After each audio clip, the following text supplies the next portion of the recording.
Hey, movie nerds! Today, we're stepping into Transformers: The Last Night, a 2017 action-packed sci-fi adventure that explores the burden of legacy and the bonds we forge across time. A story that asks us to look deeper, to question, and to feel beyond the surface. I'm glad you're here, because together we'll unravel the hidden layers, the subtle details, and the little moments that whisper the heart of the film. If you haven't yet, go ahead and subscribe. Let's keep exploring these stories that shape how we see the world. Now, settle in, open your mind, and let's dive into the depths of this cinematic journey. A hush falls over the opening frames, where storm clouds roll across a moonlit sky and ancient symbols flicker like ghosts upon moss-covered stones. Beneath all the roaring metal and thunderous clashes, this story pulses with an almost poetic sense of history, a feeling that the past is never truly gone, that every footstep we take echoes through the corridors of time. We begin with an uneasy peace forged between humans and alien warriors, yet the fragile alliance trembles at the edges, as whispers of forgotten artifacts drift through royal chambers and subterranean vaults. A gritty old castle perched atop a windswept cliff becomes our silent witness, its walls steeped in legend and drenched with rain. Here, halls once brimming with courtly laughter now echo with distant thunder, and a single tapestry tells of battles fought by sword and spell. There is an immediate sense that this place is a crossroads, where the mundane world collides with realms unseen. Light spills through narrow windows onto dusty floors, catching motes of dust like suspended stars. In these chambers, the story's pulse quickens, inviting us to trace the lines of destiny etched into cold stone. In the heart of this storm stands a scrappy inventor whose hands bear the scars of both tools and tragedy. He feels the weight of loss in every bolt he tightens and every engine he revives, haunted by memories of home and family slipping through his fingers like sand. Yet beneath the grime and weariness, his eyes still burn with stubborn defiance, a refusal to let despair claim him. When he stumbles upon a hidden fragment of the past, his world is catapulted into a maelstrom of revelation, and he must choose between the comfort of isolation and the perilous call of something far greater than himself. Alongside him strides a stoic figure draped in armor that glints with age-old power, his bearing regal even as he treads war-torn streets. Rumors swirl that he is the last in a long line of guardians, bound by oath to protect humanity from shadows lurking in cosmic corners. He carries an impossible burden, the knowledge that he may be both the hero the world needs and the harbinger of its undoing. His solemn gaze meets ours briefly, as if aware we are peering through the veil of reality itself, and in that moment we recognize that destiny is not just written in the stars, but in the choices of the few willing to face unimaginable odds. Blocks of text scroll across screens as political delegates gather in gleaming conference rooms, debating the fate of a world teetering on the edge. The tension in these moments crackles like high-voltage electricity, each speaker a chess piece moving on a board too vast to comprehend. Diplomats trade polite smiles that thinly veil fear, and intelligence officers whisper warnings of a silent saboteur poised to strike at the heart of this fragile order. The film's pulse throbs through these corridors of power, reminding us that sometimes the deadliest battles are waged not with swords and cannons, but with words and secrets. Amid sleek glass towers and shadowy alleyways, a cloaked conspirator slips through the city's veins like a phantom, sowing chaos with precise cruelty. His objectives remain hidden, yet every calculated move brings the world one step closer to unraveling. Explosions shatter reflections in mirrored windows as masked fighters descend like crows, their leaders' laughter hauntingly smooth over static radios. These sequences crackle with kinetic energy, a ballet of destruction set to a pounding score that throbs in your chest long after the credits roll. Yet behind the flash and fury lies a tapestry of myth, legends woven into the very fabric of our civilization. Hidden chambers reveal inscriptions penned by a magician whose name has shimmered on the tongues of storytellers for centuries. He spoke of alien architects who shaped planets with ancient technology, of weapons capable of forging and unmaking worlds. It's a heady blend of Arthurian mystique and cosmic wonder that lingers like incense, drawing us deeper into the film's grand design. Every glyph, every carved relief, radiates with the promise that the line between magic and machinery is thinner than we dare to believe. Allies emerge from unexpected places, a band of outcasts whose loyalty is forged in the crucible of hardship, their faces etched with resilience and hope. They stand shoulder to shoulder with giant metal warriors whose hearts beat to an alien rhythm. In their shared struggle, we glimpse a vision of unity that transcends species, a fragile harmony battered by the storms of war. Moments of quiet solidarity bloom amid the chaos, a gentle touch on a wounded wing, a stifled laugh over a risky plan, a glimpse of awe when a child reaches out to a towering friend of steel. The journey spirals across continents, from windswept moors to neon-lit metropolises, each locale a chapter in an epic saga of betrayal and redemption. We chase clues etched into runic stones, scramble through underground vaults alive with humming wires, and race across rain-slick streets as towering forms clash above us like thunder giants. Every set piece balances on a knife's edge between utter peril and breathless exhilaration, thrusting us forward even as we gasp for air. Amid this whirlwind, a revelation shatters what we thought we knew. The lines dividing hero and villain blur in the prism of ancestry. Bloodlines entwined with cosmic fate reveal that our industrious inventor is more than a survivor, he is a living key to an ancient prophecy. The revelation strikes like lightning, crackling through the narrative and illuminating truths hidden in plain sight. It redefines every relationship, every confrontation, until nothing is as it seemed moments before. The heart of the tale pulses brightest in its sacrifices. A towering warrior, whose laughter once echoed like sunrise, faces a choice that will echo into eternity: to surrender his essence in a final glorious act of protection, or to cling to life and allow darkness to consume all he holds dear. His final stand is a testament to the film's emotional core, a surge of tragic heroism that leaves us breathless, tears mingling with rain as the skies weep for him too. Underneath the grand machinery and bombastic battles, the story whispers of inheritance, the burdens passed from parent to child, the debts of history that no ledger can record. It asks whether we can ever truly escape the shadows of those who came before, or whether in embracing their legacy we find the strength to shape our own. This theme threads through every line of dialogue, every look exchanged between allies and adversaries alike, carving out a resonance that lingers long after the final roar of engines. Twists abound like mirrored labyrinths, an ally's turncoat smile, a hidden motive revealed in a glint of steel, a whispered confession that cracks open a character's soul. Each twist stabs at our expectations, unmooring the narrative center until we find ourselves adrift in a sea of uncertainty. And yet, in that uncertainty lies the film's intoxicating power, the exhilaration of not knowing whether salvation or ruin waits behind each door.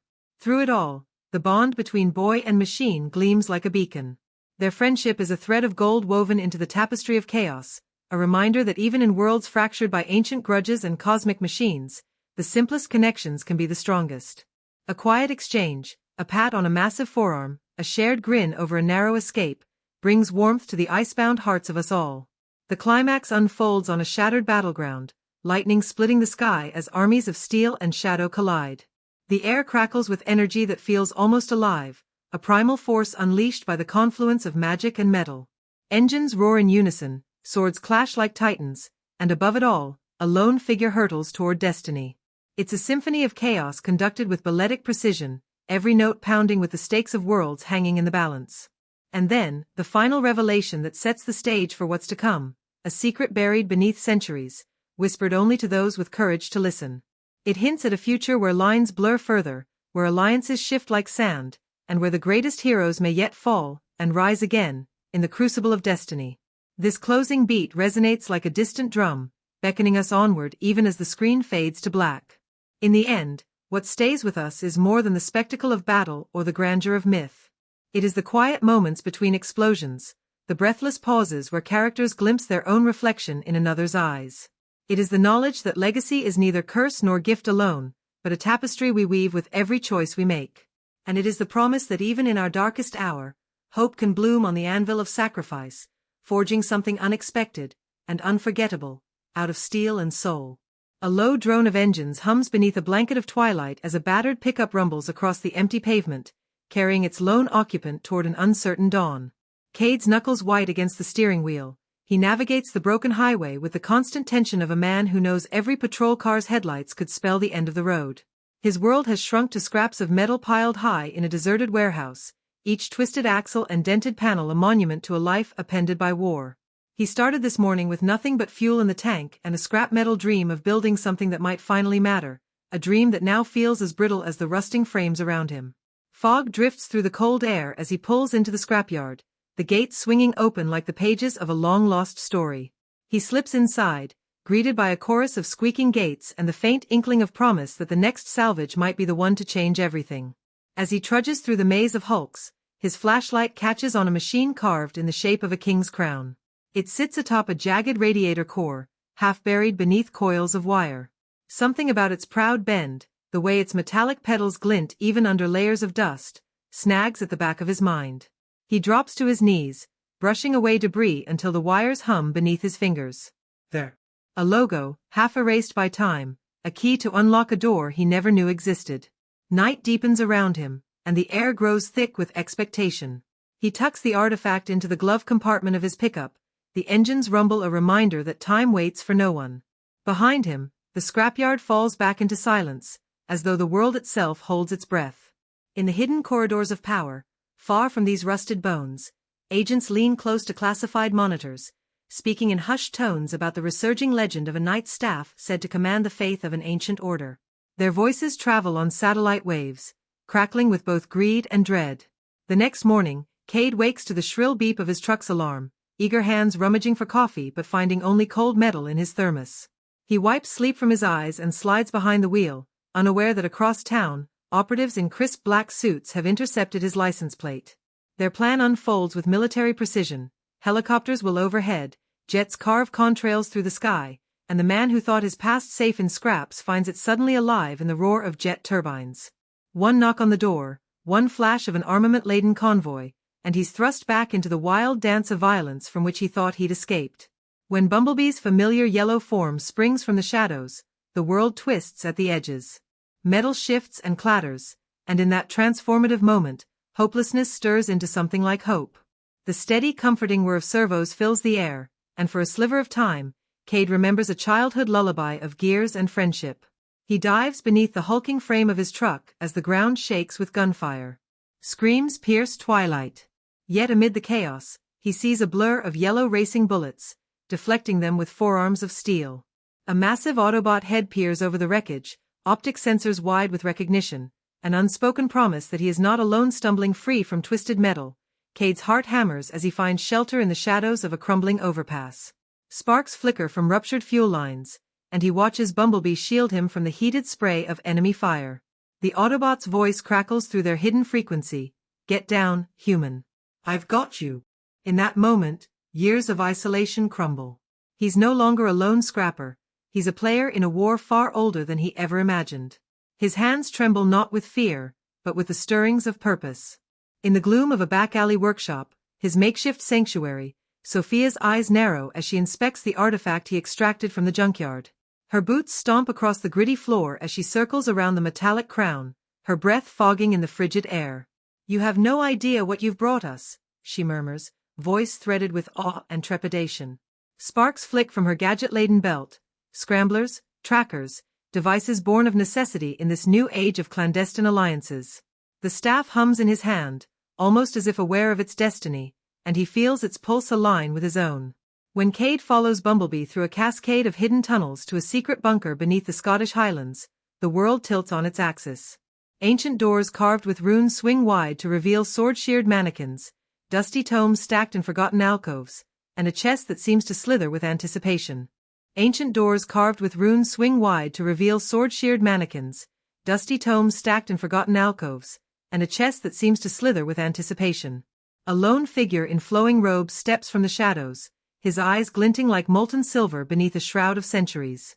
His greeting is soft, accented by the distant echo of thunder. "Welcome, seeker of fates." In his presence, the bunker's cold stones pulse with the heat of myth reborn. By lantern light, the stranger, whose name sounds like the echo of a dream, unspools a tale of knights and kingdoms, of a staff imbued with raw, arcane power. Each word rolls over Cade like a wave, revealing that this crown-like artifact is but a fragment of a greater whole, a key to the very roots of Cybertron's cradle. The stranger speaks of a chosen few who once bent metal like clay, who wove spells through steel and shaped the destiny of worlds. The lines between magic and machinery blur, and Cade senses that his dusty workshop was never meant to contain such a force. His life's work was merely a prologue. The next dawn greets him with a tempest, rain lashing against the bunker's narrow windows as the stranger leads the way to a hidden chamber. There, a stone sarcophagus lies in repose, carved with the likeness of a fallen king whose blade reaches toward eternity. Cade's breath catches as the stranger traces a crimson line etched along the coffin's lip. "He sleeps," the stranger whispers. But he waits for the staff to awaken his sword, and with it, the power to cast darkness back into shadow. The knight's helmet tilts on the sarcophagus, and for a heartbeat, Cade imagines that the metal eyes might flicker to life. As the wind howls outside, the stranger raises the crown like fragment high above the sarcophagus, a beam of moonlight shafting through the vaulted roof to bathe it in ethereal glow. Runes along the walls ignite, casting dancing shadows that writhe like serpents. The chamber hums, walls trembling as if the earth itself stirs beneath their feet. And then, silence. A silence so deep and profound that every drop of rain, every flake of dust, becomes a beacon of awareness. Cade's pulse races. He knows that the seal is cracking, that the past's iron clasp is beginning to loosen. By the time he emerges into the storm, the world beyond has transformed. Sirens wail in the distance, and the stranger's warning echoes in his ears. They seek the staff's power to break the seal and unleash a primal force that could consume all creation. With Bumblebee looming at his side, Cade races through the mist-shrouded moors, the howl of helicopters chasing him like a pack of mechanized wolves. Each hedge, each outcropping of stone, offers fleeting concealment as he clutches the fragment like a lifeline. Sophia's voice crackles in his ear, guiding him toward a hidden airfield where an aged warbird awaits. Metal groans as the plane's undercarriage retracts, and Cade feels weightlessness as they ascend into the storm's eye. Below him, the Scottish landscape dissolves into a blur of gray-green, and the roar of thunder blends with the Autobot's mechanical heartbeats. In the cramped cockpit, he gazes at the fragment's twisted metal. He once saw it as refuse, but now it gleams like the lodestar of destiny. With every thump of the engines, he's reminded that he's crossed an invisible threshold. There is no turning back. Hours later, as dawn peels back the night, they drop into the countryside of England, fields quilted in shades of dew-laden green, hedgerows winding like forgotten runes. Somewhere beyond those ridges lie the secrets of Merlin, the keys to forging the staff whole again. But even as Cade's boots find solid ground, the sky darkens with storm clouds summoned not by nature but by design. In the distance, a squadron of black helicopters cuts through the haze, their weapons gleaming with intent.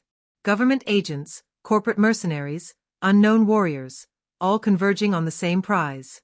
He bolts across meadows slick with morning mist, the fragment burning cold in his palm. Behind him, Bumblebee and a handful of Autobots race to hold back the wave of gunfire and rocket blasts. Metal collides with steel, and the air thrums with the chorus of war. As bullets splinter stone walls and carve arcs through trembling trees, Cade slips into a ruined chapel nestled in a fold of the land. Stained glass windows lie shattered, and vines creep across marble altars, but at the center stands a carved relief of a wizard holding aloft a staff. It trembles now with anticipation, echoing the rhythm of Cade's own heartbeat. In the chapel's quietude, he recalls the stranger's words, "To make the staff whole, you must unite its fragments. Only then can its true power awaken." He kneels beside the relief, fingertips tracing the carved lines as if seeking guidance. Sophia's voice cuts through his reflection. "They're coming, Cade. You need to move." His breath catches. Did she mean the agents? Or something older, something that shifts beneath the chapel's stone floor? He tests the panel at his feet. It glides aside to reveal a spiral staircase plunging into darkness. Cade descends alone, torch flickering against walls woven with drawing of gears and constellations. The air grows thick with the scent of damp earth and ancient secrets. At the stairs' bottom, a chamber yawns before him, a pool of subterranean water reflecting the glow of phosphorescent moss. Here, confronting his reflection in the still surface, he steels himself for what comes next. He clutches the fragment and steps forward, water lapping at his boots, aware that each step threads him deeper into a tapestry woven centuries ago. Above, the clash of metal hammers against Autobots' shields echoes like distant thunder, and Cade knows that time is slipping away. The next fragment must be found, another piece of the puzzle to draw the power into focus.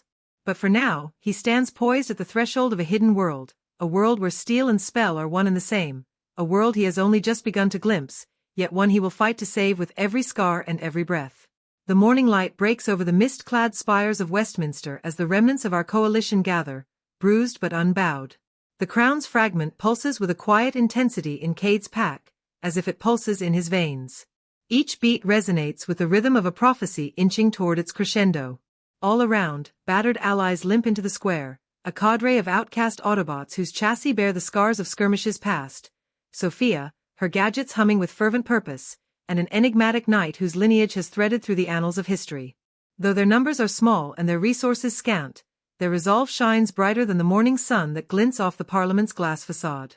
From an unexpected quarter comes word of betrayal. A celebrated diplomat, lauded in marble halls for championing peace, has been unmasked as a conspirator in the grand design.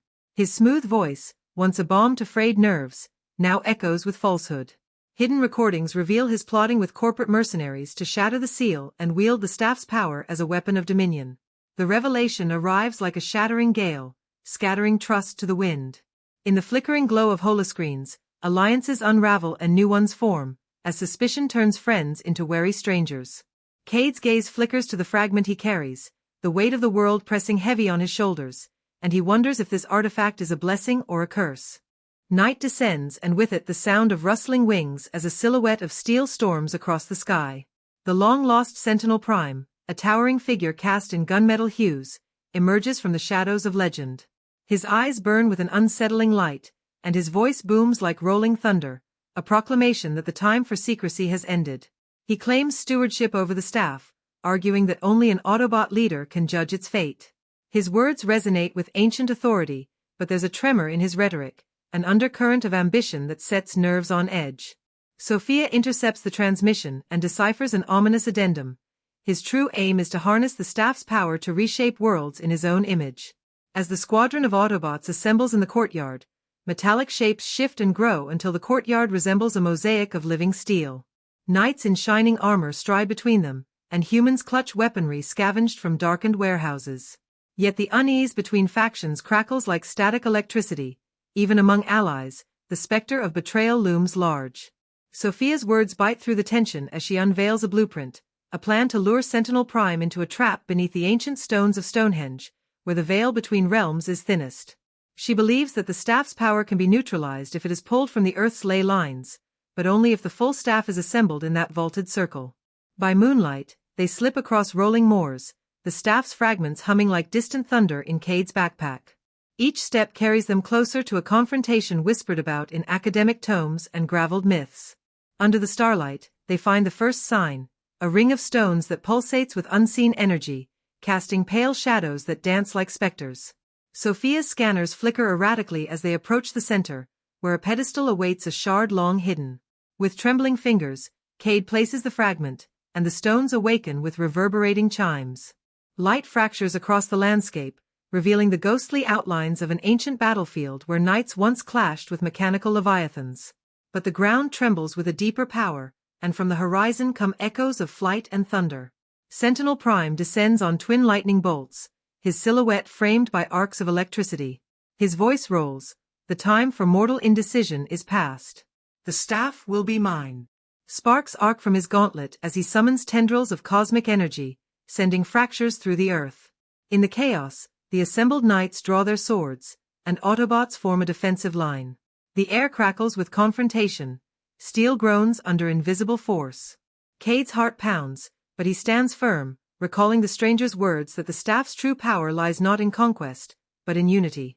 The battle unfolds as a symphony of light and sound. Swords collide with metal gauntlets, rockets streak across the sky, and the ground shudders with the footsteps of titanic frames. Sophia darts through swirling conflict, planting charges to sever the energy conduits feeding Sentinel's power. Each explosion tears at the night, and the scent of ozone fills the air. Nearby, Bumblebee trades rapid-fire volleys with Prime's elite guard, their forms blurring in a ballet of sparks.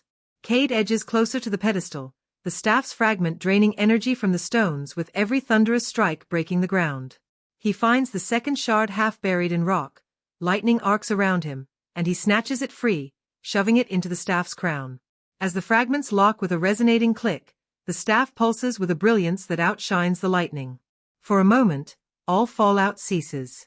The energy seems to breathe, soaking into the earth and sky. A voice echoes through Cade's mind, ancient and melodic, "You have chosen the path of light." The revelation strikes like starlight, clarifying everything. The staff was not a weapon to be wielded against enemies, but a conduit for healing, for binding disparate souls in a covenant born of hope. Realization courses through him as bolts of pure energy cascade around the circle, engraving runes of unity into the very bedrock. But mere seconds stretch into eternities when a cry splits the air. Betrayer's arrows find their mark in Sophia's shoulder. She collapses beside the pedestal, blood mixing with the glowing sludge that coats the stones. Cade spins, heart ripping, as he sees the diplomat-turned-mercenary raising a crimson blade, his face alight with triumph.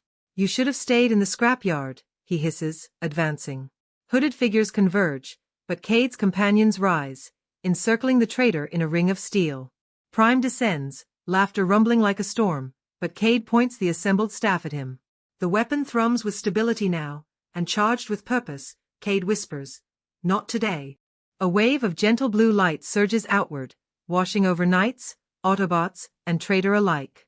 Guards drop their weapons as the diplomat staggers, eyes widening with disbelief.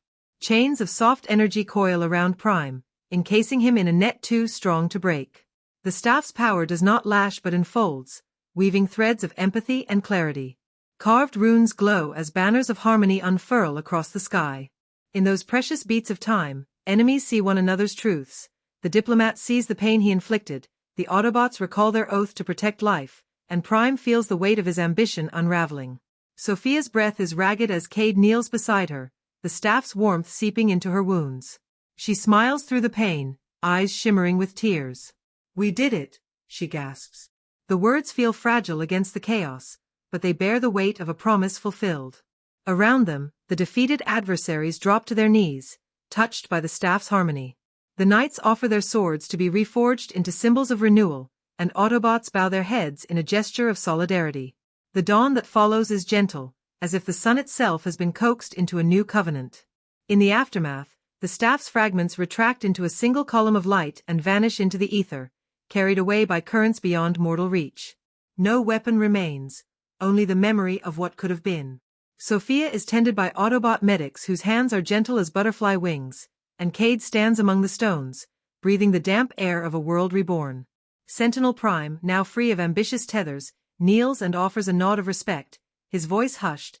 "You have shown me what it means to be more than a leader, to be a guardian."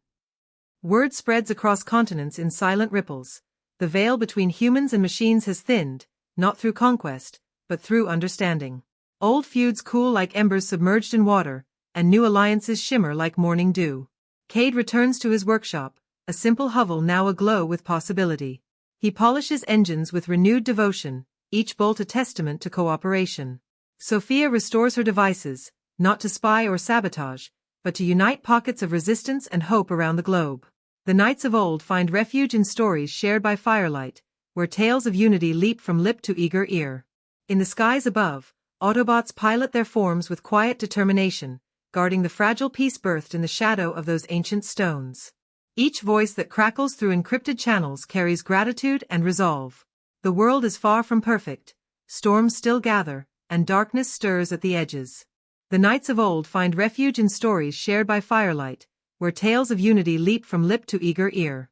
In the skies above, Autobots pilot their forms with quiet determination, guarding the fragile peace birthed in the shadow of those ancient stones.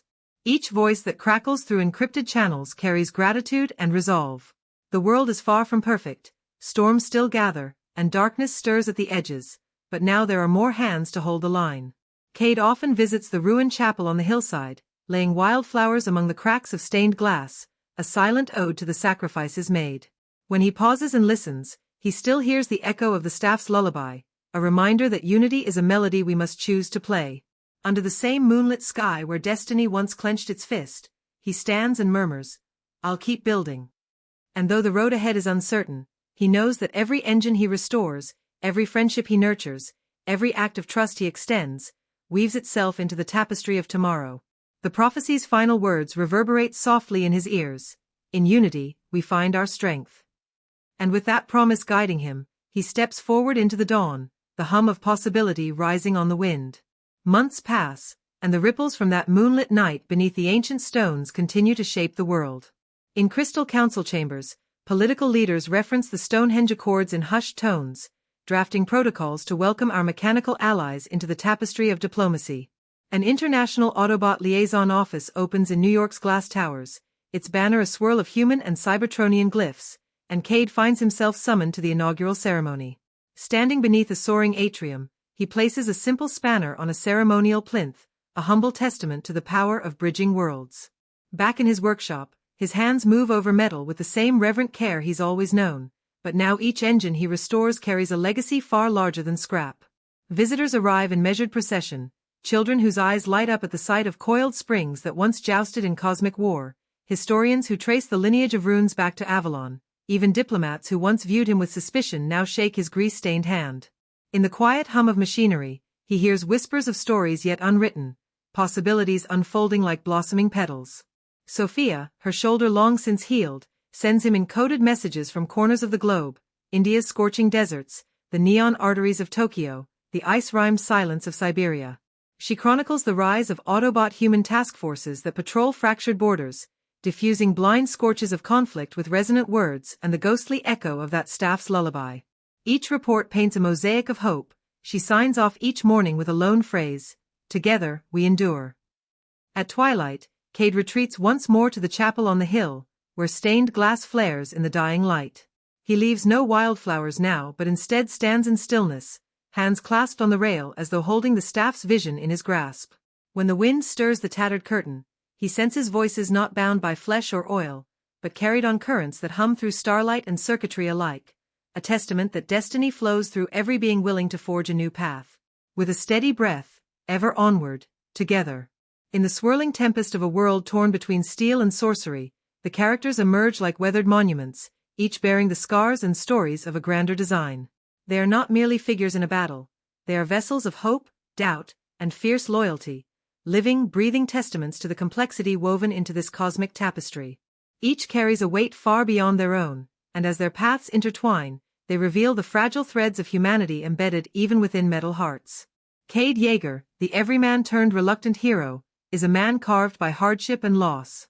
His hands, stained with grease and battle scars, tell a story of a life built on persistence against odds that would break lesser spirits. In the quiet moments between explosions and chases, there's a sadness in his eyes, a flicker of memory that refuses to die. He is the anchor for the story's emotional core, a bridge between worlds both human and alien. Cade's journey is not one of destiny handed down from celestial rulers, but a testament to the power of choice. His defiance against fate, the stubborn refusal to let grief and fear dictate his actions, paints him as a symbol of resilience. What makes Cade so compelling is his everyman relatability. He's not born into privilege or prophecy, he's forged in the scrap heaps of forgotten dreams and rebuilt engines. This grounding presence makes his encounters with towering robots and ancient magic all the more electrifying, as we see through his eyes, the wonder, the terror, the slow dawning of a purpose that transcends mere survival. His humor, often dry and laced with the grit of experience, cuts through the narrative's tension, reminding us that even in the darkest storms, humanity can find light. Sofia Malkovich stands beside him as both guide and guardian, a fierce intellect wrapped in the practicality of a survivor. Her eyes, sharp and calculating, reflect years spent navigating the shadowy intersections of science and secrecy. She is the modern-day alchemist, turning scraps of information and salvaged technology into weapons of knowledge. Yet beneath her steely exterior lies a heart tethered to loyalty and a quiet hope for reconciliation. Sophia is not just a partner in the quest, she is a force of will who refuses to let cynicism rule. Her scars, both physical and emotional, mark her as a warrior in a war that transcends bullets and bombs. There is a tenderness in her moments with Cade, flickers of a connection that neither time nor chaos can fully extinguish. She carries the burden of knowledge, knowing too much about the stakes, about what could be lost, and yet chooses to stand, fight, and believe. Her relationship with technology is intimate but wary. She understands that the same devices that save can also destroy. This duality shapes her character, making her a linchpin between the past's mysteries and the future's uncertainties. Then there is Sir Edmund Burton, the enigmatic knight cloaked in the mantle of forgotten legend. He is the story's heartbeat of history, a man who carries the weight of centuries not only in his armor but in his gaze. His presence is a stark contrast to the battered scrapyards and neon-lit cities, a reminder that beneath all the clashing metal lies a lineage that stretches back to times when magic and might were indistinguishable. He moves with the solemn grace of one burdened by prophecy and duty, his voice a deep timbre that resonates with authority and a hint of regret. Sir Edmund is the keeper of secrets and the guardian of truths that many would rather see buried. His knowledge is both a gift and a curse. The betrayal revealed in the midst of this battle adds another layer of complexity, illustrating how greed and ambition can corrode trust. The diplomat's duplicity serves as a cautionary tale about the seductive nature of power and the ease with which ideals can be compromised. This twist is more than a plot device. It functions as a moral fulcrum, challenging the audience to consider the fragility of alliances and the corrosive effects of betrayal. The film's refusal to present clear-cut villains and heroes enriches its emotional texture, emphasizing the shades of gray that color human and mechanical motivations alike. Emotionally, this revelation resonates deeply because it taps into universal fears: the fear of being undermined by those we trust, the sense of isolation that betrayal breeds. The protagonist's response, marked by resilience and determination, underscores the film's core message: that even when trust is shattered, hope can be rebuilt through courage and unity. This emotional journey grounds the sprawling narrative, providing a human heartbeat beneath the thunder of explosions and clashing metal. The film's exploration of sacrifice is another critical pillar supporting its emotional resonance. The towering warriors who lay down their lives, the quiet moments of farewell, and the weight of legacy all contribute to a meditation on what it means to give everything for a cause greater than oneself. These moments transcend spectacle, inviting viewers to engage with the profound cost of heroism. Critics have lauded the film for balancing its bombastic action with these intimate, tragic beats, reminding us that beneath the armor and weaponry lie souls grappling with loss and hope. This theme is particularly poignant in the final acts, where characters confront the possibility of extinction and rebirth. The act of assembling the staff and wielding its power for healing rather than destruction encapsulates the narrative's redemptive arc. It challenges the trope of power as domination, instead offering a vision where strength lies in restoration and connection. This shift from conflict to covenant resonates as a hopeful counterpoint to the film's earlier chaos, inviting audiences to imagine a world where past wounds can be healed through understanding and sacrifice. The film's emotional core is further enriched by its nuanced portrayal of friendship and loyalty, particularly between the human protagonist and his robotic companion. Their bond transcends species and language, embodying the possibility of empathy across vast differences. This relationship serves as a microcosm of the film's broader themes, illustrating how trust and care can flourish even in the most unlikely alliances. Critics often highlight these moments as grounding elements, providing emotional intimacy amid the sweeping spectacle. From a thematic perspective, the film grapples with the tension between fate and free will. Characters repeatedly face choices that challenge predestined paths, asserting their agency in shaping their futures. This struggle adds philosophical depth, inviting reflection on the nature of destiny and the power of individual action. The narrative resists fatalism, instead celebrating the capacity for change and redemption, a message that reverberates through its mythic structure. Critically, the film's reception has been mixed, with praise often directed at its ambitious scope and visual spectacle, while critiques center on narrative complexity and pacing. Yet, these very elements underscore the film's boldness in attempting to weave a multi-layered story that merges ancient myth with futuristic war. Its willingness to engage with weighty themes amid blockbuster thrills distinguishes it within its genre, inviting viewers to look beyond the surface. Ultimately, the significant events in this story function as more than plot mechanics. They are vessels of meaning, each contributing to a rich emotional and thematic landscape.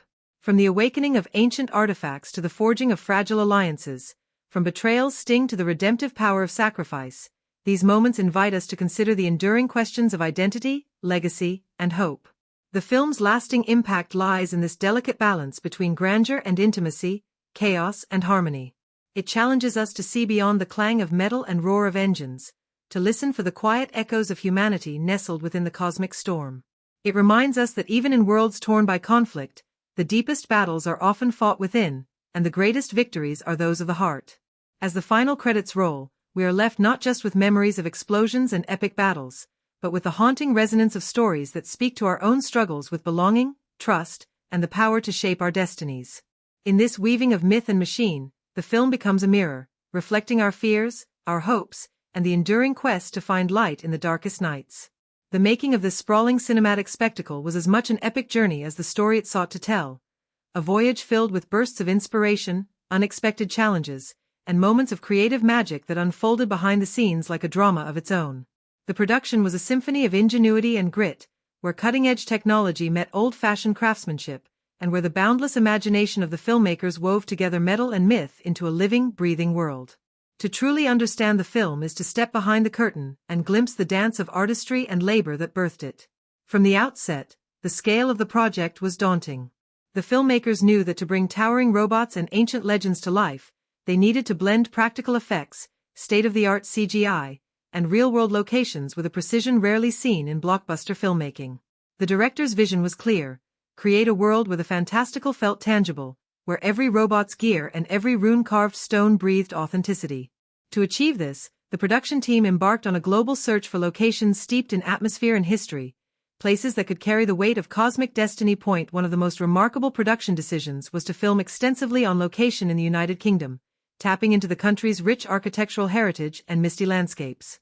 The moody Scottish Highlands, with their rolling hills and ancient ruins, provided the perfect backdrop for scenes steeped in legend and mystery. Shooting in these rugged terrains was no easy feat. The unpredictable weather meant that rain, fog, and biting cold often forced the crew to improvise on the fly. Yet, the cast and crew embraced these challenges, knowing that the natural atmosphere added layers of realism and texture that no green screen could replicate. The wind-whipped cliffs and shadowy forests became characters in their own right, whispering of forgotten battles and ancient powers. In London, the juxtaposition of ultra-modern skyscrapers against centuries-old stonework lent the film a visual dialogue between past and present. Filming in iconic locations such as Westminster and the Tower of London required navigating tight security protocols and bustling crowds. The production team coordinated with local authorities to stage complex action sequences without disrupting daily life, a logistical ballet that often saw streets closed and recreated with astonishing detail. Even stranger, the design of the replica involved a secret technique, using actual mud from the site mixed into the plaster and paints to give the stones an organic, weathered look no amount of digital effects could replicate. This blend of natural materials gave the set a tangible weight and texture that actors and cameras could interact with, lending a gritty realism to scenes charged with cosmic energy. The stones weren't just set pieces, they seemed alive, whispering secrets from the dawn of time. On set, crew members reported a peculiar sensation, an almost electric charge in the air, as if the stones themselves responded to the hum of the story unfolding around them. Speaking of the actors, the lead himself, portraying the scrappy, determined inventor, found himself in an unusual position during production. Not only did he have to navigate scenes filled with CGI titans and otherworldly technology, but he also had to master a surprisingly complex set of mechanical skills to lend authenticity to his character. Before filming, he underwent a crash course in mechanical engineering, welding, and even how to read wiring diagrams, ensuring that when he worked on props or mimed fixing a robot, his movements were precise and believable. This hands-on preparation is often overlooked in blockbuster films, where stunt doubles and CGI often take center stage, but his commitment added a layer of tangible grit to his portrayal. The mechanical workshop scenes were particularly laborious. The crew built a fully functional miniature garage filled with authentic tools and half-finished projects, scrap engines, bent wrenches, and rusty chains, that the actor could interact with naturally. One curious anecdote is that during filming, a real mechanical failure occurred when a vintage engine, rigged as a prop, unexpectedly roared to life. It startled the actor and crew alike, and instead of halting production, the director ordered them to capture the reaction on film, weaving this spontaneous moment into the final cut. It's a fleeting glimpse of reality nestled in a world dominated by the surreal. On the topic of surreal moments, the transformation sequences of the robots themselves came with their own share of strange tales. The animators and effects team employed cutting-edge motion capture technology paired with practical robotics to bring these giants to life. But in an unexpected twist, some of the motion data was sourced from trained animals, specifically horses and large birds of prey. The animators observed the fluid grace of a falcon in flight and the power of a galloping horse to influence how the robots moved, imbuing their mechanical bodies with a surprising naturalism. This hybridization of nature and machine lent a subtle elegance to the otherwise gargantuan and clunky forms, creating a fascinating blend of ferocity and grace.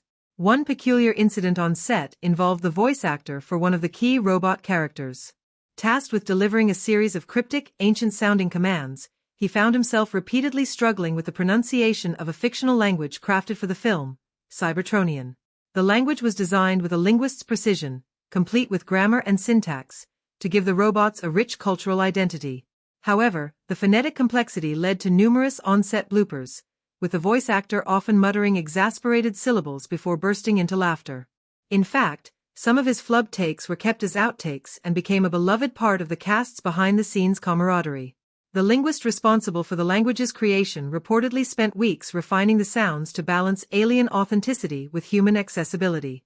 Another behind-the-scenes marvel was the sheer scale of the physical sets constructed for the film's climactic battles. Unlike many modern blockbusters that rely heavily on CGI landscapes, this production built massive practical sets spanning acres.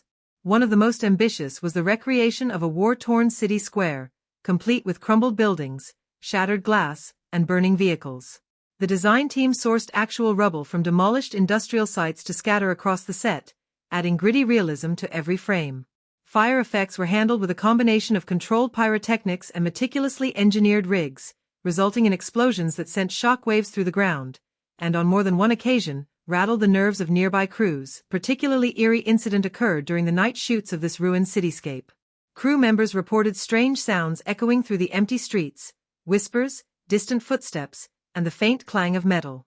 At first, these were attributed to the wind or settling equipment, but as the nights wore on, the stories took on a life of their own. Some believe the echoes were residual energy from the intense filming, a kind of haunting left behind by the chaotic battles staged in those streets. Others, more superstitious, whispered about the echoes of past wars, as if the site itself carried the weight of forgotten conflicts. Regardless of the explanation, these strange sounds became part of the set's lore, adding a mysterious atmosphere that the cast found both unsettling and oddly inspiring. Amid these tangible oddities, the film's soundtrack carries its own peculiar story. The composer, known for grand, sweeping scores, decided to incorporate unconventional instruments to reflect the fusion of ancient myth and futuristic technology central to the narrative. One of the standout choices was the use of a glass harmonica, an ethereal instrument composed of spinning glass bowls that produce hauntingly pure tones. Its sound was woven into the themes associated with the mystical staff, creating an otherworldly aural texture that seemed to shimmer beneath the explosions and robotic clashes. The harmonica's ethereal timbre proved so powerful that musicians reportedly experienced moments of trance-like focus during recording sessions, a strange but fitting parallel to the film's magical undercurrents. In an unexpected twist, several sequences featuring the Autobot warriors were influenced by classical ballet movements. The choreographer, brought in to lend grace to the robots' fight scenes, drew inspiration from pas de deux and corps de ballet formations. This choice infused the colossal battles with a fluidity and rhythm uncommon in action films dominated by raw brute force. One particularly memorable fight scene was rehearsed and performed with dancers wearing motion capture suits, their every leap and twist translated into the robots' metallic frames. This fusion of art and technology blurred the lines between machine and motion, making the battles feel less like destruction and more like an elegant dance of fate and fury. One of the strangest facts lies in the film's editing room, where an entire sequence was almost cut due to budget constraints but was saved at the last moment by a passionate plea from the director. This sequence involved a dreamlike vision of the protagonist communicating with an ancient wizard's hologram, a scene rich in symbolism and layered with visual metaphors, isolating him from those who live only in the present. Yet there is an undeniable humanity beneath his stoic facade, a flicker of vulnerability in moments when he reflects on lost comrades and broken oaths. His mentorship of Cade is subtle but profound. He does not command but guides, planting seeds of understanding and courage that bloom when most needed. In his silent watchfulness, he embodies the slow passage of time and the unyielding hope that history need not repeat its darkest chapters. At the other end of the spectrum stands the towering figure of Optimus Prime, a colossus of steel and spirit whose very name echoes through the corridors of myth. In this tale, he is more than a leader of robotic armies.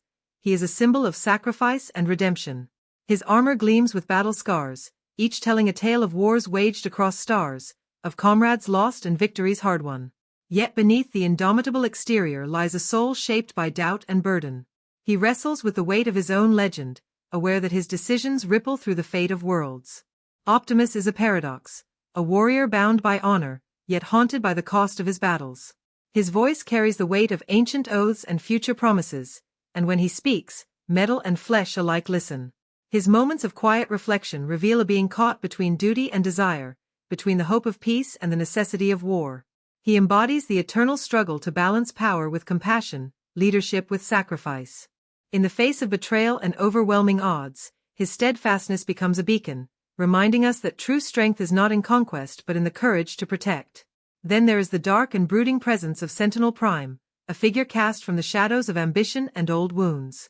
His entrance shatters the fragile peace like a storm, his eyes glowing with a fierce intensity that borders on obsession. He is a complex antagonist, not merely driven by malice but by a vision twisted by pride and a desire to shape the universe in his own image. His voice, deep and commanding, carries the weight of one who believes the ends justify the means, even at the cost of friendship and trust. Sentinel's presence introduces the theme of duality, the fine line between savior and destroyer.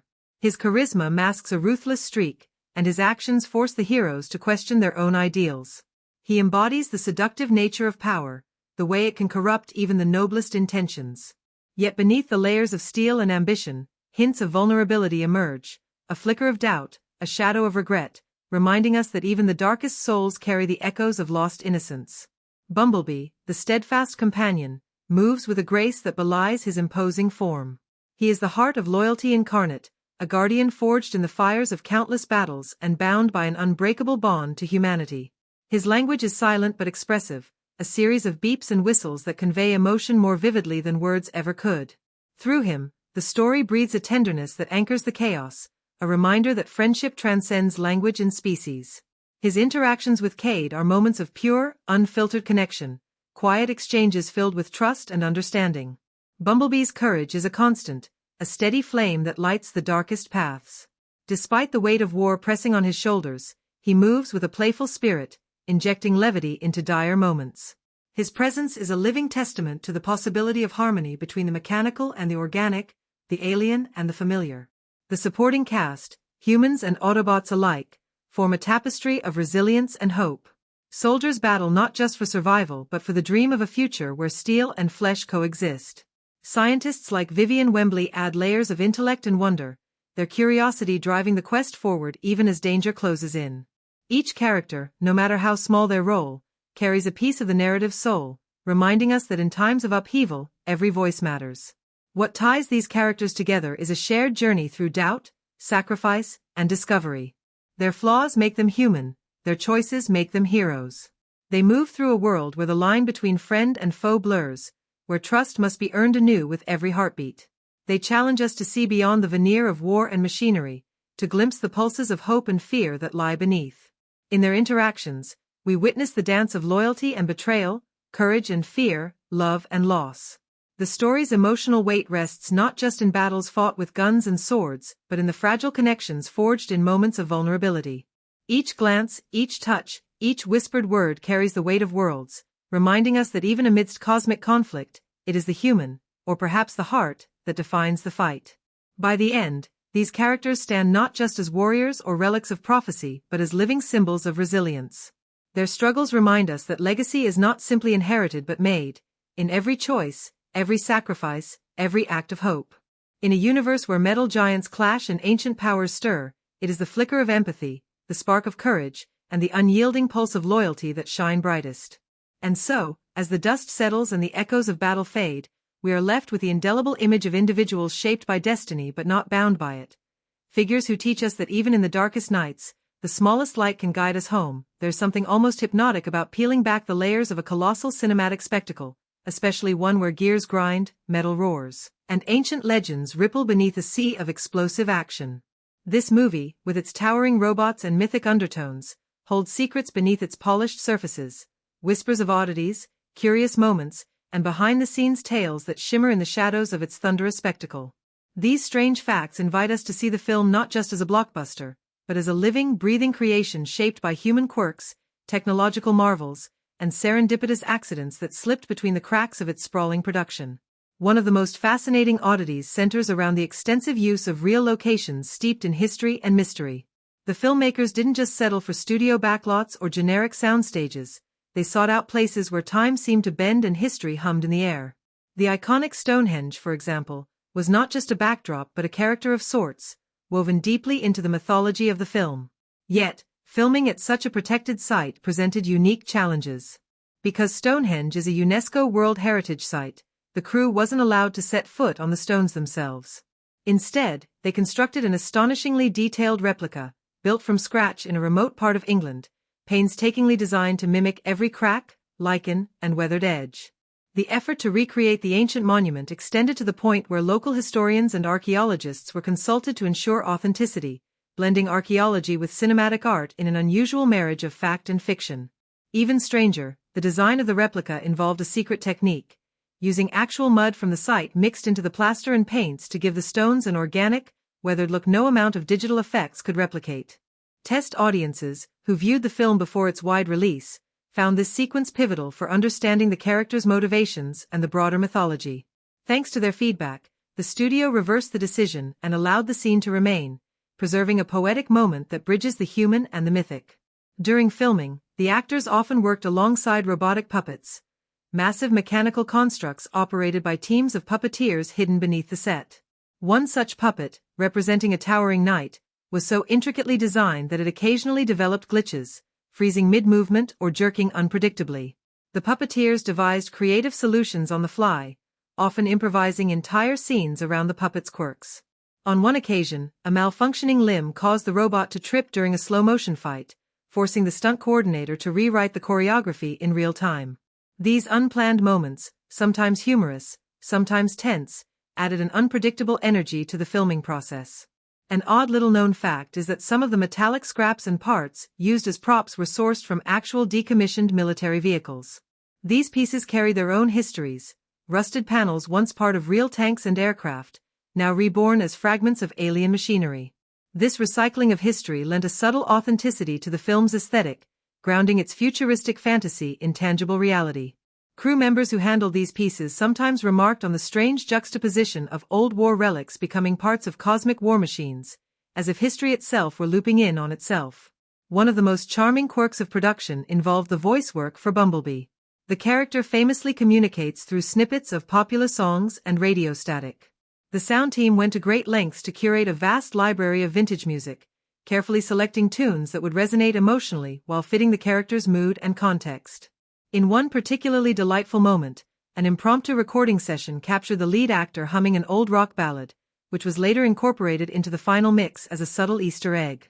Fans who caught this musical nod found it a sweet reminder of the film's heart beneath its metallic exterior. Even the costumes worn by human characters bore strange details that most viewers never noticed. The wardrobe department designed fabrics interwoven with reflective fibers that subtly caught the light during action scenes, creating an almost otherworldly shimmer. This effect wasn't merely aesthetic, it was a nod to the film's theme of blurred lines between human and machine, reality and myth. These shimmering costumes made the actors seem as if they carried a trace of alien energy, reinforcing the narrative's blending of worlds. Actors reported feeling oddly transformed while wearing these costumes, as though stepping into the film's mythology with every scene. One of the film's most peculiar marketing choices was the decision to commission a series of graphic novels that expanded on the story's mythology but were deliberately written to be ambiguous and open-ended. These novels contained cryptic hints and alternate timelines that teased fans without resolving the film's many mysteries. This deliberate ambiguity sparked vibrant fan theories and online debates, turning the film's universe into a living, breathing puzzle. It was a rare case of marketing becoming an extension of the storytelling itself, inviting viewers to become active participants in the myth-making process. Behind the scenes, the director's penchant for improvisation led to some of the film's most memorable moments. On one occasion, during a tense negotiation scene, the lead actor ad-libbed a line that injected unexpected humor and humanity into the exchange. The director loved the spontaneity so much that it made the final cut, giving the moment a spark of authenticity that resonated deeply with audiences. This willingness to embrace chaos amidst the meticulously planned spectacle gave the film a heartbeat, reminding us that even in worlds of towering robots and cosmic magic, the smallest unscripted moments matter most. Perhaps one of the most unusual elements of the film's production was the decision to film certain sequences during actual thunderstorms. Instead of relying solely on CGI lightning and rain, the crew harnessed natural weather phenomena to heighten realism. Cameras rolled as skies opened up, soaking actors and machines alike in sheets of rain, while jagged forks of lightning lit the set with terrifying beauty. Safety protocols were, of course, rigorous, but the unpredictable power of nature added an electric edge to the footage, capturing the storm's raw energy in ways no special effect could replicate. In a nod to the franchise's devoted fan base, several hidden Easter eggs pepper the film's landscape, tiny visual and auditory clues referencing earlier installments or iconic moments. One particularly clever detail involves a street sign subtly altered to read, Cybertron Lane, visible only in a fleeting shot as the protagonist races through a city. Another is a faint motif in the background music that echoes a classic Autobot theme, so faint that it's almost subliminal. These nuggets of nostalgia reward the keen-eyed viewer, weaving a secret dialogue between creators and fans, a private handshake in the midst of spectacle. Even the makeup and prosthetics department contributed their own curious touches. For a character deeply scarred by time and battle, the artist responsible layered subtle textures into the skin makeup, microscopic cracks and metallic flakes barely visible to the naked eye. Under certain lighting, these details shimmered, hinting at the characters' blurred humanity and mechanical influences. This painstaking work added depth to the portrayal, blending art with technology in a quiet yet powerful way. Among the film's strangest production stories is the tale of a lost script page, an entire scene that vanished mysteriously during shooting and was never recovered. Despite frantic searches and multiple rewrites, the missing page's contents remain unknown, leading to speculation and rumors that it contained a pivotal plot twist or character revelation. Some crew members joke that the page was swallowed by the very robots it described, lost in the machinery of fate. The mystery only deepens the film's aura, inviting endless speculation and adding a layer of myth to its creation. Finally, the film's legacy extends beyond the screen into the realm of technology itself. Inspired by the intricate robotic designs, a leading robotics laboratory cited the movie as a creative spark behind several experimental projects aiming to merge fluid movement with mechanical strength. Engineers marveled at the balance of elegance and power portrayed, and in some cases, concepts from the film informed real-world prototypes. It's a rare and fascinating example of art feeding science, a reminder that even the wildest imaginings of cinema can ripple outward and inspire innovation. One of the production's boldest choices was to shoot certain sequences amid real thunderstorms. Eschewing purely digital effects, the crew captured natural rain and lightning to heighten realism. This decision posed logistical and safety challenges, requiring careful coordination and robust protocols. Yet, the payoff was stunning. Footage crackling with genuine electric energy, rain cascading over actors and machines in a raw, visceral dance. These moments capture nature's unpredictability, echoing the film's thematic interplay of chaos and order. Behind the scenes, the sound design team labored to create a unique auditory world. The robots' voices and movements were crafted from a blend of mechanical noises, animal sounds, and human vocalizations. For example, the distinctive hum of the protagonist's robotic companion was partially inspired by recordings of hummingbirds and ancient wind instruments. These sounds were layered and modulated to evoke both familiarity and alienness, creating a sonic identity that resonated emotionally. The team also recorded hundreds of individual mechanical noises, clanks, whirs, and hydraulic hissings, to ensure each robot felt distinct. A particularly quirky anecdote involves the use of actual decommissioned military vehicle parts as props. These relics of real-world conflict were repurposed as fragments of alien machinery, their scars and weathering adding authenticity. The juxtaposition of human history embedded within cosmic war machines created a layered texture, a subtle reminder of the cyclical nature of violence and the interconnectedness of past and future. Crew members who handled these pieces often spoke of a strange reverence, as if the objects carried stories far older than the film's narrative. The film's dedication to blending art and technology extended even to the set's miniature models. Before final CGI integration, physical scale models of robots and environments were meticulously crafted, then filmed to capture realistic lighting and texture. This analog technique, a nod to classic filmmaking traditions, lent a tactile quality to the digital sequences. It required teams of artisans working hand in hand with animators, bridging generations of cinematic craft. This marriage of old and new reflected the film's own thematic fusion. Finally, the film's enduring legacy is not confined to the screen but spills into the realms of science and innovation. Inspired by the intricate robot designs and fluid movements, several robotics research labs cited the film as an influence on experimental projects blending flexibility and strength. Concepts from the movie informed prototypes aiming to mimic natural motion within mechanical frameworks, illustrating a rare synergy where fiction sparks real-world progress. This crossover from fantasy to science underscores the film's cultural reach, a testament to the power of storytelling to inspire beyond entertainment. In all these behind-the-scenes stories and curious facts, the film's creation emerges as a vibrant, dynamic journey.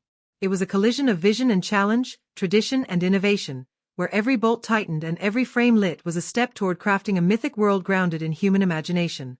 The production's strange moments and heartfelt efforts remind us that cinema, at its best, is a collective act of creation, one that invites us not just to watch, but to enter a universe where art and technology dance in eternal embrace. Mist clings to the rolling hills of the Scottish Highlands as dawn breaks, casting a pale glow over crumbling stone ruins and ancient forests. This is where the film's journey begins, not simply in a place but in a space heavy with history and mystery, where time seems to fold in on itself and legends whisper in the winds. The setting is not just a backdrop but an active participant, breathing life into the story's undercurrents of legacy and fate. It is here, amidst moss-covered stones and gray skies, that the line between myth and reality blurs, setting the tone for a narrative that moves effortlessly between epochs and worlds. The choice of the Scottish Highlands as a primary location was deliberate and deeply evocative. These wild landscapes, with their stark contrasts of light and shadow, embody the film's themes of ancient power awoken and the relentless passage of time. The jagged cliffs and mist-wreathed forests provide a natural stage for the unfolding drama, a place that feels both primeval and otherworldly. Cinematographically, the Highlands offer a palette rich in texture and mood. The muted greens and grays evoke a somber reverence, while shafts of sunlight piercing through mist create moments of ethereal beauty.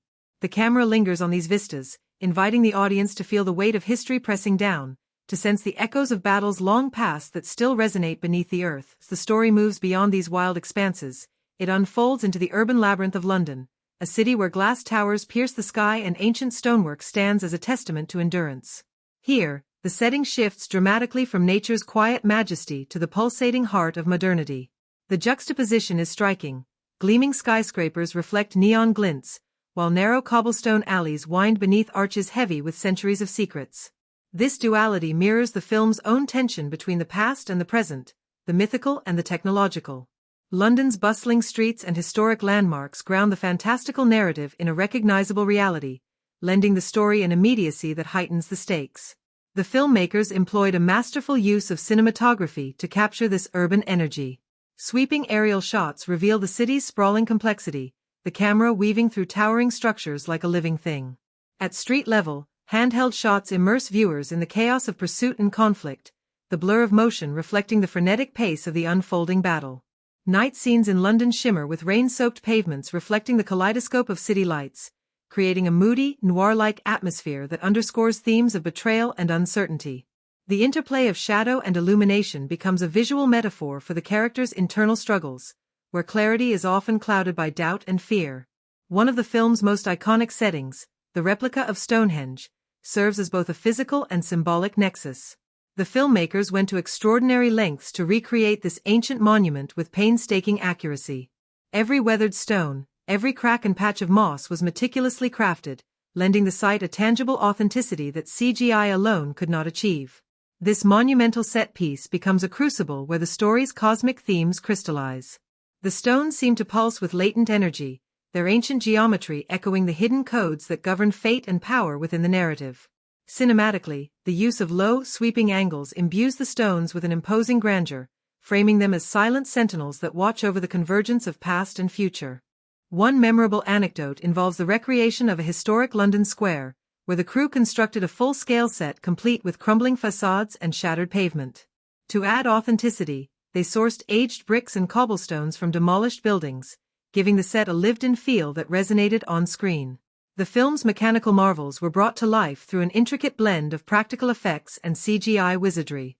The design team, comprising artists, engineers, and animators, worked tirelessly to craft robots that were not only visually stunning but also mechanically plausible. Their research extended to studying real-world machinery, from industrial robots to vintage automobiles, to inform the intricate joints, pistons, and armor plating. Each robot was conceived as a unique character, with design elements reflecting personality traits and narrative roles. The animators painstakingly animated every servo and gear movement, ensuring that when these giants moved, they did so with weight and intention.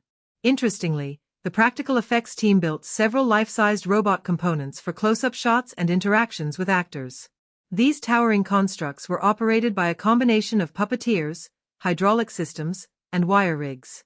One of the production's more humorous behind-the-scenes moments occurred when one such puppet, designed to portray a knightly robot, malfunctioned mid-scene.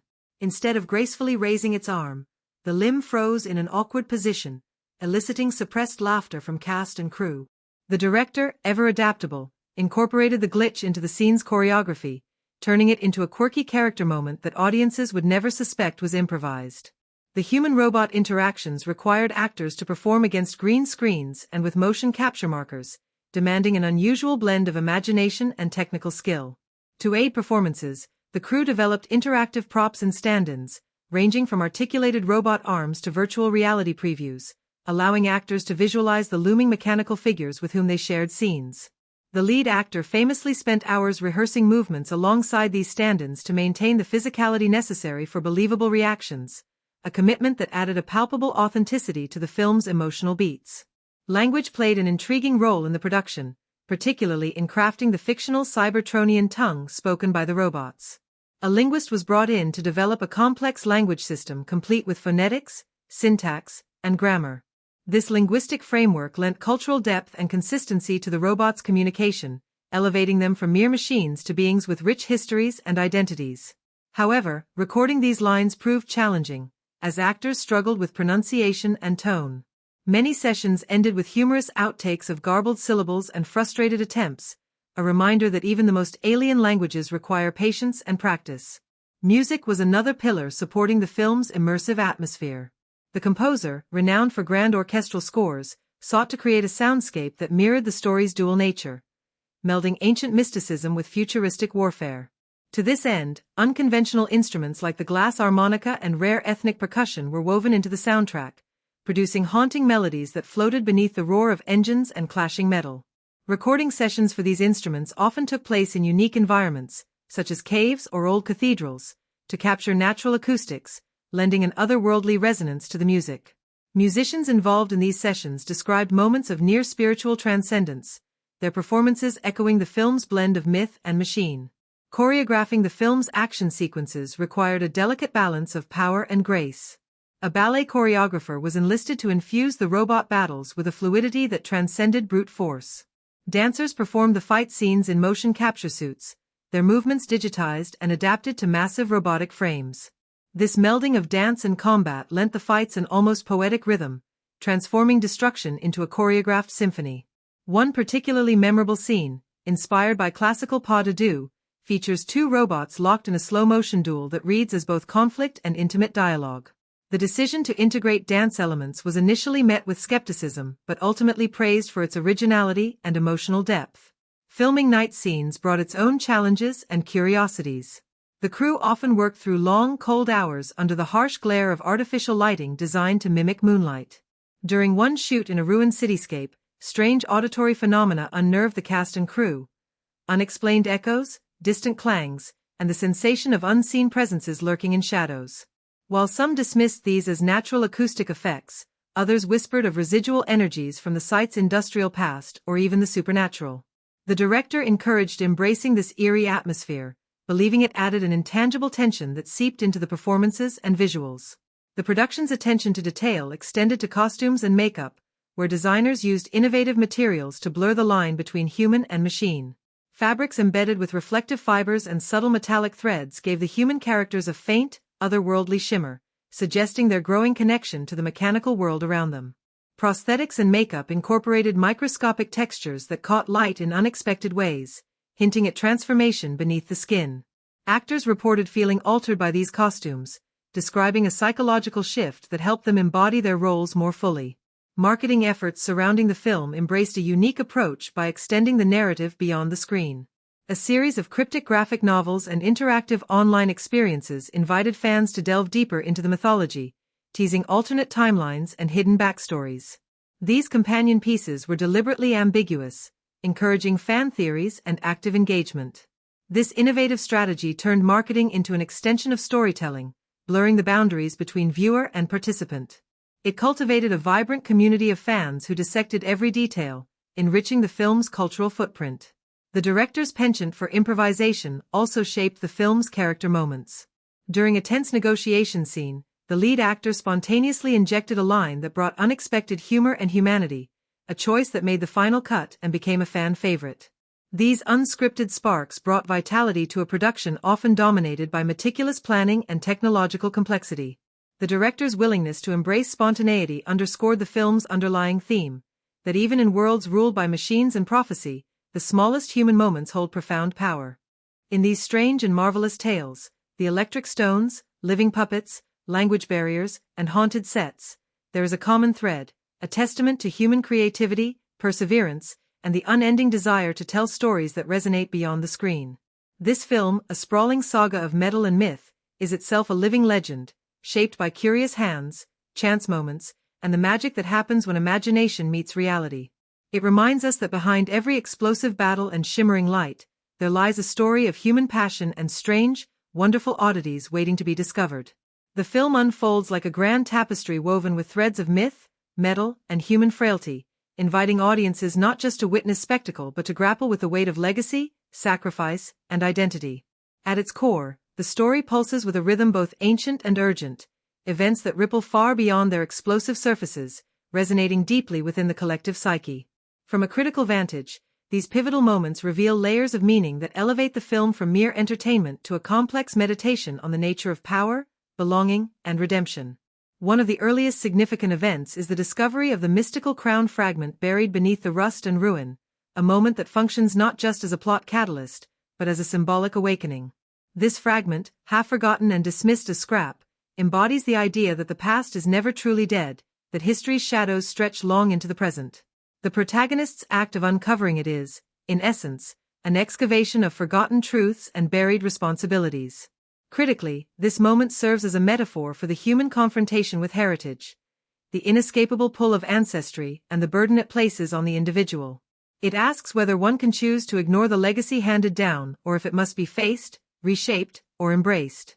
This discovery also frames the film's central tension, the collision of ancient myth and futuristic technology. Rather than treating the two as opposites, the narrative blurs the boundary, suggesting that magic and machinery are intertwined facets of the same cosmic fabric. This synthesis challenges traditional genre boundaries, positioning the story in a liminal space that invites viewers to reconsider the nature of power and progress. The crown fragment is more than a prop, it is a cipher for the film's thematic heart, asking us to reflect on how myths persist, evolve, and influence even the most mechanized societies. Another event worthy of critical examination is the uneasy alliance forged between humans and the towering mechanical warriors. This partnership, forged in fire and distrust, becomes a crucible for exploring themes of coexistence and identity. Each side brings its own fears, prejudices, and hopes, and their interactions mirror real-world struggles with difference and understanding. The film does not idealize this alliance. Instead, it presents it as fragile, fraught with missteps and betrayals, yet ultimately necessary. Through this lens, the battle scenes transcend mere spectacle, becoming choreographed allegories of diplomacy, trust, and the tentative steps toward unity. Critics have noted that these moments of alliance and conflict reflect broader social anxieties, questions about the integration of the alien or the unfamiliar into the fabric of society. The film's depiction of these tensions resonates with contemporary dialogues on immigration, cultural assimilation, and the fear of the other. By weaving these motifs into its narrative fabric, the story taps into collective unease while offering a vision of hope grounded in empathy and collaboration. The emotional resonance of these scenes lies not just in the explosions, but in the quiet moments of vulnerability shared between disparate beings. The arrival of the enigmatic knight, steeped in legend and history, introduces a potent symbol of tradition confronting modernity. His presence evokes the weight of inherited responsibility and the sacrifices demanded by duty. From a critical standpoint, he embodies the tension between progress and preservation, a figure caught between reverence for the past and the necessity of change. His mentorship of the protagonist invites reflection on the transmission of knowledge and the shaping of identity across generations. This dynamic challenges simplistic notions of heroism, emphasizing that true courage often involves wrestling with doubt, guilt, and the unknown. Moreover, his somber tone and measured actions underscore a central emotional undercurrent, the cost of guardianship. Unlike brash heroes who charge headlong into battle, this knight's restraint speaks to a deeper wisdom born of loss and endurance. Critics often highlight his role as a counterbalance to the film's kinetic energy, a narrative anchor grounding the story's more fantastical elements. His presence enriches the film's thematic tapestry by reminding us that history is both a guide and a burden, and that leadership requires humility as much as strength. The climactic confrontation beneath the ancient stones is perhaps the film's most thematically dense and visually striking sequence. It is a collision not only of armies but of ideals, ambition versus unity, destruction versus restoration. This battle transcends the physical, taking on an almost ritualistic quality, with the staff and its fragments symbolizing the fragile balance between power wielded for domination and power harnessed for healing. From a critical perspective, this event crystallizes the film's meditation on choice and consequence. The characters' decisions here are not merely tactical, they carry existential weight, determining the future of worlds and the legacy of civilizations. The use of Stonehenge as the battleground is laden with symbolism. This ancient site, long shrouded in mystery and speculation, becomes a nexus where human history and cosmic destiny converge. Critics have praised the film for harnessing the monument's cultural resonance to amplify the stakes, transforming the battle into a mythic contest that echoes through time. The choreography of the fight, infused with ballet-like grace amid chaos, underscores the narrative's blend of destruction and beauty, reminding viewers that even in conflict, there is artistry and meaning. This juxtaposition invites contemplation on the cyclical nature of violence and the possibility of renewal. Lighting at Stonehenge plays a crucial role in shaping the scene's tone. Scenes bathed in moonlight shimmer with a silvery glow, casting long shadows that flicker like specters. During moments of heightened tension, shafts of light break through gathering clouds, illuminating characters in a dramatic chiaroscuro that emphasizes their vulnerability amidst forces beyond their control. The subtle use of natural elements, wind stirring dust and leaves, distant thunder rolling across the sky, enhances the sense of an ancient power awakening, heightening the narrative's mysticism. Inside more confined spaces, such as the protagonist's cluttered workshop, the setting shifts to intimate detail. Here, the cinematography adopts a warm, tactile quality, with close-ups on tools, gears, and half-finished machines that tell stories of persistence and craftsmanship. The lighting is softer, dappled through dusty windows, creating pockets of light and shadow that invite viewers to peer into a world where human ingenuity battles against overwhelming odds. The claustrophobic framing in these scenes contrasts sharply with the vast, open landscapes outside, emphasizing the protagonist's isolation and determination. Throughout the film, color palettes are carefully curated to reflect thematic currents. The highlands and ancient ruins lean into muted earth tones, grays, mossy greens, and weathered browns, that ground the story in the natural world's enduring rhythms. The urban sequences are saturated with cooler blues, steely grays, and neon accents, evoking a world of glass, steel, and technology. Moments of revelation or magic are often underscored by warmer hues, fiery oranges, glowing ambers, that break through the cooler palettes, symbolizing hope, power, or transformation. This interplay of color guides the audience's emotional journey, subtly reinforcing narrative shifts without a word spoken. Visual effects and practical sets blend seamlessly to maintain an immersive atmosphere. The film's towering robotic characters are rendered with an eye for mechanical realism, every plate, piston, and joint crafted with intricate detail. Yet, the visual language also conveys personality and emotion. Subtle shifts in lighting across metal surfaces and nuanced movements imbue these machines with life beyond circuitry. Their presence within the physical landscapes is carefully composed. Wide shots emphasize their massive scale against the environment, while close-ups reveal the delicate complexity beneath their armored exteriors. Sound design further enriches the setting's texture. Ambient noises, the howl of wind across the moors, the distant clatter of city traffic, the hum of machinery, are woven into the audio landscape to anchor scenes in their respective worlds. Moments of silence are used strategically, allowing the weight of the setting to press in and heighten tension. The clash of metal and the roar of engines are balanced with subtler sounds, whispering leaves, footsteps echoing on stone, that deepen the sense of place and atmosphere. Camera movement plays a pivotal role in shaping the film's tone. Sweeping crane shots and slow pans evoke the epic scale of the conflict, inviting viewers to take in the grandeur of battlefields and ancient sites. Conversely, handheld cameras during action sequences convey immediacy and chaos, immersing audiences in the urgency and danger faced by characters. The fluid transitions between these styles mirror the story's oscillation between mythic gravitas and kinetic spectacle. The use of framing often highlights themes of isolation and connection. Characters are frequently shot through narrow doorways, framed by arching stone, or caught in shafts of light filtering through ruined windows. These compositions visually represent their struggle to find their place amid vast, shifting forces. Group scenes emphasize unity and shared purpose, with compositions that draw characters close together against sprawling backgrounds, reinforcing the narrative's focus on alliance and legacy. Symbolism permeates the film's visual language. The recurring motif of the staff, a slender, ancient artifact carved with runes, is framed in close-up to reveal intricate details that hint at forgotten wisdom and hidden power. Its presence within scenes often shifts the lighting or color palette, signaling moments of transformation or revelation. The stones of ancient sites are similarly imbued with symbolic weight, their geometric patterns and weathered surfaces serving as visual anchors for the story's themes of fate and renewal. Costume and set design collaborate to reinforce the film's blending of eras and cultures. The human character's attire mixes modern practicality with subtle nods to medieval and steampunk aesthetics, leather straps, brass buckles, and worn fabrics that suggest a connection to both past and present. The knight's armor gleams with a weathered patina, crafted to evoke both historical accuracy and otherworldly craftsmanship. This fusion of styles visually communicates the film's central tension, a world caught between the ancient and the futuristic. Lighting techniques also enhance the emotional tenor. Warm, golden hues often accompany moments of hope and camaraderie, bathing characters in a soft glow that suggests warmth amid the cold machinery. In contrast, cooler, harsher lighting dominates scenes of conflict and despair, casting sharp shadows that emphasize danger and uncertainty. The filmmakers employ lens flares and diffused glows during moments of magic or revelation, creating a dreamlike quality that draws the audience into the story's mystical dimensions. The film's score and soundscape intertwine with its visual elements to create a cohesive mood. Swells of orchestral music build tension and underscore emotional beats, while quieter, atmospheric passages allow the weight of setting to settle.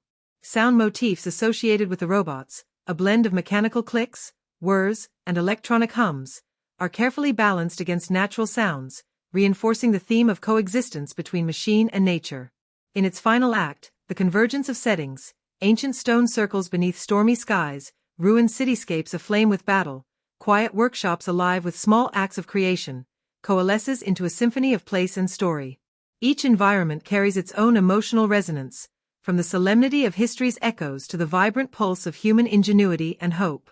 Through deliberate choices in location, lighting, color, and camera work, the film crafts a world that feels both vast and intimate, mythic and immediate. Ultimately, the settings are more than mere stages, they are living landscapes that shape and reflect the characters' journeys. The cinematic elements, lighting that dances between shadow and illumination, camera movements that shift from grandeur to intimacy, colors that speak in emotional undertones, work in concert to immerse viewers fully. They invite us not only to witness an epic tale but to feel its rhythms in our bones, to walk among its stones and streets, and to lose ourselves in the delicate interplay of time, myth, and machine. In this carefully crafted world, every frame pulses with intention, every shadow whispers story. The film's setting and cinematic language do not just support the narrative, they elevate it, transforming spectacle into soul and spectacle into something profoundly human. It is in these spaces, between light and dark, metal and memory, that the film's true magic unfolds, an invitation to step beyond the ordinary and into a realm where history breathes, machines dream. Behind the colossal metal giants and mythic battles, there was a world humming with its own life, one where friendships formed amid long shoots, improvisation sparked unexpected magic, and every challenge was met with a blend of grit and camaraderie. This story of the film's making is rich with surprises, human moments, and the relentless spirit of a crew determined to bring a fantastical vision to life. From the very beginning, the set was a crucible of contrasts, where the high-tech precision of visual effects artists intersected with the muddy, rain-soaked fields of the Scottish Highlands. The cast and crew found themselves moving between the extremes of cutting-edge sound stages and rugged outdoor locations, each presenting its own rhythm and challenges. Early mornings often meant wrestling with the unpredictable weather, where dense fog could delay shoots or, alternatively, gift the camera with a haunting atmosphere perfectly suited to the film's tone. One memorable morning, the production team arrived at a remote moor only to be greeted by a thick blanket of mist so dense that visibility was nearly zero. Instead of grumbling, the crew embraced it, improvising scenes that leaned into the mystery, capturing haunting silhouettes of characters emerging from the haze, images that would later become some of the film's most iconic. The interaction among cast members blossomed in these challenging environments, where long hours and shared hardships forged bonds that translated on screen. The lead actor, portraying the scrappy inventor, was known for his down-to-earth humor and willingness to break tension with jokes and playful antics. On a particularly grueling day of shooting battle scenes in cold rain, he organized impromptu contests among the cast, who could hold a dramatic pose the longest despite shivering, or who could mimic the robotic movements of their metallic counterparts with the most flair. These light-hearted moments lifted spirits and created a sense of family amid the grind. The camaraderie was evident in the seamless chemistry between the human characters and the actors voicing or performing the robot roles, many of whom bonded over shared experiences of working in motion capture suits, a physically demanding and often isolating process. One of the film's more surprising stories comes from the set of the protagonist's workshop. The cluttered, dimly lit space was designed as a labyrinth of tools, spare parts, and half-finished inventions, meant to feel lived in and authentic.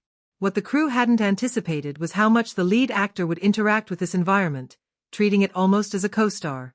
He often spent breaks tinkering with the props, rearranging tools or fiddling with mechanical components, sometimes accidentally triggering effects or noises that startled the nearby crew. On one occasion, he managed to set off a small chain reaction that caused a cascade of tools to clatter to the floor, prompting laughter and playful teasing. This organic engagement with the set deepened his connection to the character and helped ground scenes in genuine physicality. Filming the intricate robot fight sequences demanded a monumental collaborative effort and presented a slew of logistical puzzles. The blend of practical effects, puppetry, and digital animation required precise choreography. On set, life-sized robotic puppets were controlled by teams of puppeteers hidden beneath or behind sets, coordinating movements through headsets and practice timing. These puppeteers became unsung heroes of the production, often working in cramped, dark spaces for hours to deliver fluid, convincing performances. One challenge arose when a large robotic arm suddenly lost hydraulic pressure mid-take, freezing in a dramatic pose. The puppeteers scrambled to troubleshoot as cameras kept rolling, and in a testament to their skill, they improvised small twitches and jerks that were later woven into the scene's tension.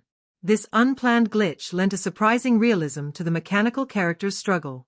Voice actors behind the towering Autobots had their own set of amusing tales.